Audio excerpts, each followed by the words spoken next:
Go. Well, children, when there is so much racket, there must be something out of kilter. Boo! Boo! I think that twixt the Negroes of the South and the women of the North all talking about rights, the white man will be in a fix pretty soon. But what's all this here talking about? That man over there says that women need to be helped into carriages, That man is my papa. lifted over ditches, and to have the best place everywhere.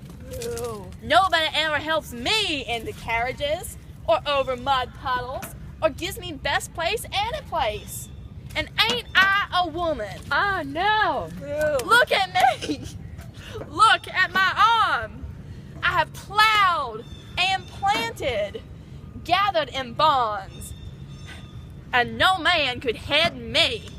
And ain't I a woman? I could work as much and eat as much as a man when I could get it, and bear the lash as well. And ain't I a woman? I have borne 13 children and seen most sold off into slavery.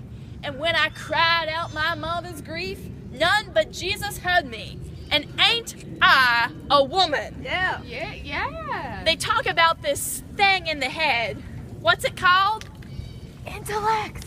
That's right, honey. What's that got to do with women's rights or Negroes' rights? If my cup won't hold but a pint, and yours holds a quart, wouldn't you be mean not to let my little half measure full?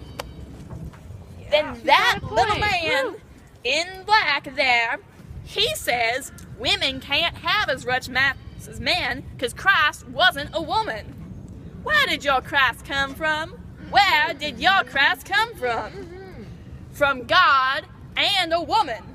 Man had nothing to do with him. If the first woman God ever made was strong enough to turn the world upside down all alone, then these women together ought to be able to turn it back, get it right side up again. And now they is asking to do it, the man better let him. Obliged to y'all for hearing me. Now old Sojourner ain't got nothing more to say. Wow! Yeah.